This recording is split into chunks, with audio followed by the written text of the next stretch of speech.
School के सभी बच्चे टूर पर जा रहे हैं। मैंने तो मैम से मना कर दिया, लेकिन मैम कह रही थी कि पढ़ाई के साथ साथ हमारे म्यूजियम और हिस्टोरिकल प्लेस के बारे में हमें देखना और जानना चाहिए। हाँ, ठीक ही तो कह रही थी मैडम। अरे हमारी बेटियाँ किसी भी चीज में पीछे नहीं होनी चाहिए। तुम टूर पे जरूर जाओगी। हाँ बेटा, और मैंने तो तेरे लिए नया यूनिफॉर्म भी सिल दिया है, इसलिए तुझे अब चिंता करने की कोई जरूरत नहीं है। थैंक यू माँ पापा। जैसे आप मेरे हर छोटी छोटी ख्वाहिशों को पूरा करने के लिए दिन रात मेहनत करते हैं, वैसे ही मैं जल्दी ही कामयाब होकर आपके हर एक सपने को पूरा करूंगी। लक्ष्मी मिडिल क्लास फैमिली से थी। उसके पापा कुली थे और उनको दूसरों का बोझ उठाने का जो भी पैसे मिलते थे वे उसी से अपना घर चलाते थे। वे लोग वहीं स्टेशन के पास किराए का घर लेकर रहते थे। अरे लक्ष्मी की माँ, कहाँ हो? जल्दी इधर आओ। क्या हुआ जी? जल्दी से अपनी आंखें बंद करो। अब अपनी आंखें खोलो। अनीता जब आंखें खोलती है तो उसके सामने एक छोटा सा केक और गिफ्ट में एक साड़ी रखी होती है। जन्मदिन की बहुत बहुत बधाई हो लक्ष्मी की माँ। ये लो, अब जल्दी से केक काटो। ए जी, ये सब करने की क्या जरूरत थी? अब इस उम्र में कैसा जन्मदिन? आप भी ना फालतू में इतना पैसा खर्च करते रहते हैं। अभी तो लक्ष्मी के स्कूल की फीस भी भरनी है और मकान का किराया भी तो देना है। अरे भाग्यवान, मैं हूँ ना। जब तक मैं हूँ तब तक तुम लोगों को किसी भी चीज की चिंता करने की जरूरत नहीं है। और घर का किराया मैंने दे दिया है और स्कूल की फीस भी कल जाकर भर दूंगा। और ये लो आज की कमाई। ये तो फूल है। आज आपको कमाई में पैसों की जगह फूल मिला? फूल नहीं गंगा, ये लोगों का प्यार है। समझ गई। आज आप फिर से किसी गरीब को अपने पैसे देकर आ गए, है ना? गंगा, वो बहुत गरीब है। हाँ, दुनिया में तो जैसे सबसे अमीर आप ही हैं। अरे हमारा तो खुद के रहने तक का ठिकाना नहीं है और एक आप है जो कभी अपने बारे में नहीं सोचते। गंगा, जो दूसरों के बारे में सोचता है उसके लिए भगवान सोचते हैं। तुम कुछ मत सोचो, जल्दी से खाना लगाओ, बहुत जोरों से भूख लगी है। ऐसे ही हंसी खुशी लक्ष्मी का परिवार चल रहा था। लक्ष्मी के पिता ललन सिंह बहुत ही विनम्र और दयालु स्वभाव के व्यक्ति थे। वो हमेशा दूसरों की मदद किया करते थे। ऐसे ही एक दिन एक अंधी लेडीज अपने बच्चों को लेकर स्टेशन पर ट्रेन आने का इंतजार कर रही थी।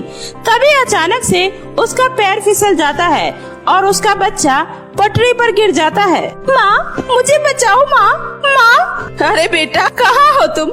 बिट्टू, बिट्टू। वो अंधी माँ बेबस होकर इधर उधर अपने बच्चों को तलाश रही थी। बिट्टू ट्रेन की पटरी पर रो रहा था और तभी उधर से तेज रफ्तार से हॉर्न देते हुए ट्रेन आ रही थी। तभी ललन सिंह की नजर उस रोते माँ और बच्चों पर जाती है। वो तुरंत ही सामान वहीं रखकर तेज रफ्तार से दौड़ते हुए पटरी पर जाता है और बच्चे को उठाकर स्टेशन पर रख देता है। तभी ट्रेन आ जाती है और ललन सिंह अपने इस साहस भरे जज्बे के साथ उस बच्चे को तो बचा लेता है, लेकिन वो खुद को नहीं बचा पाता और उसका वहीं देहांत हो जाता है। ये खबर जब उसके घर वालों को पता चलता है तो उनके ऊपर मानो जैसे दुखों का पहाड़ टूट पड़ता है। वे लोग फूट फूट कर रोने लगते हैं। माँ, माँ, पापा हमें छोड़कर कहाँ चले गए? माँ, अब हमारा क्या होगा? माँ, अब कौन मेरी हर एक जिद को पूरा करेगा? अब कौन मुझे पढ़ा लिखा कर अफसर बनाएगा? रो रो कर गंगा की भी तबीयत खराब हो जाती है और उसे हॉस्पिटल में एडमिट करवाना पड़ता है। ऐसे ही 1 महीने बीत जाता है। माँ, मैंने दाल और रोटी बनाई है, चलो माँ थोड़ा सा खा लो। तुम खा लो बेटी, मुझे भूख नहीं है। माँ, अगर आप नहीं खाओगी फिर मैं भी नहीं खाऊंगी। थोड़ा खा लो माँ, आपको इस तरह देखकर पापा को भी अच्छा नहीं लग रहा होगा, प्लीज माँ। उसके बाद गंगा थोड़ा खाना खाती है। इसी तरह समय बीत रहा था।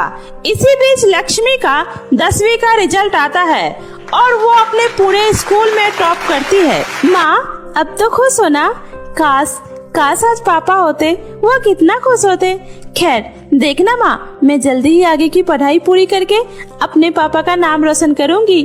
लक्ष्मी इतना कह ही रही थी कि तभी वहाँ पर उसकी मकान मालकिन आती है। देख गंगा, अब अपने रहने के लिए कोई दूसरा ठिकाना ढूंढ ले, क्योंकि ये घर मैंने किसी और को किराए पर दे दिया है। मालकिन, घर देने से पहले एक बार आप मुझसे पूछ तो लेती।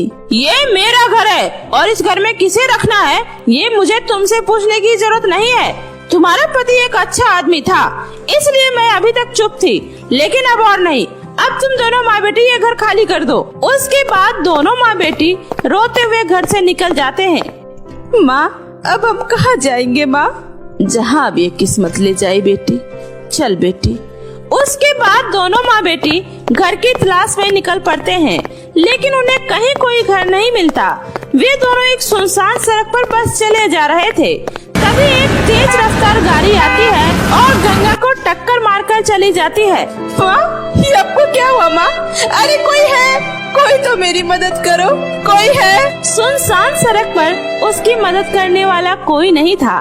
तभी उसे वहाँ एक बस दिखाई देती है और लक्ष्मी जैसे तैसे करके अपनी माँ को बस में बैठाती है और उसे चलाते हुए हॉस्पिटल ले जाती है। देखिए सर से काफी खून बह गया है, हमें ऑपरेशन करना होगा। तुम जल्दी से 2 लाख रुपए जमा करवा दो। डॉक्टर साहब आप ऑपरेशन की तैयारी करिए, मैं अभी पैसे लेकर आती हूँ। लक्ष्मी उसी बस में बैठकर रो रही थी। हे भगवान, पापा को तो मैं पहले ही खो चुकी हूँ। अगर माँ को कुछ हुआ तो मैं जी नहीं पाऊंगी। मुझे हर हाल में माँ की जान बचानी है, लेकिन मैं 1 लाख रुपए कहाँ से लेकर आऊंगी? तभी उस बस में से आवाज आती है, परेशान मत हो लक्ष्मी, मैं परीलोक से आई हुई जादुई बस हूँ और तुम्हारे परिवार वालों की अच्छाई को देखते हुए ही रानी परी ने मुझे तुम्हारी मदद के लिए भेजा है। आज से तुम्हें घबराने की कोई जरूरत नहीं है। ये लो, ये पूरे 2 लाख रुपए हैं। उसके बाद लक्ष्मी वो पैसे लेकर अपने माँ का इलाज करवाती है। अब तुम दोनों माँ बेटी जल्दी से मेरी बस में जाकर बैठ जाओ। उसके बाद वो बस खुद ब खुद चलकर एक आलीशान घर के पास उन्हें ले आती है। लक्ष्मी आज से ये घर तुम्हारा है, तुम अब यहाँ अपनी माँ के साथ आराम से रह सकती हो और हाँ तुम्हें इस घर में किसी भी तरह की कोई कमी नहीं होगी। वो सब तो ठीक है जादुई बस, लेकिन ये घर तो शहर से काफी दूर है, फिर मैं अपने स्कूल कैसे जाऊंगी? बस इतनी सी बात, मैं हूँ ना, मैं भला किस दिन काम आऊंगी। उस दिन के बाद से लक्ष्मी और उसकी माँ जादुई बस के साथ हंसी खुशी रहने लगती है। उन्हें अब किसी भी चीज की कोई कमी नहीं होती और जादुई बस हर कदम पर लक्ष्मी की सहायता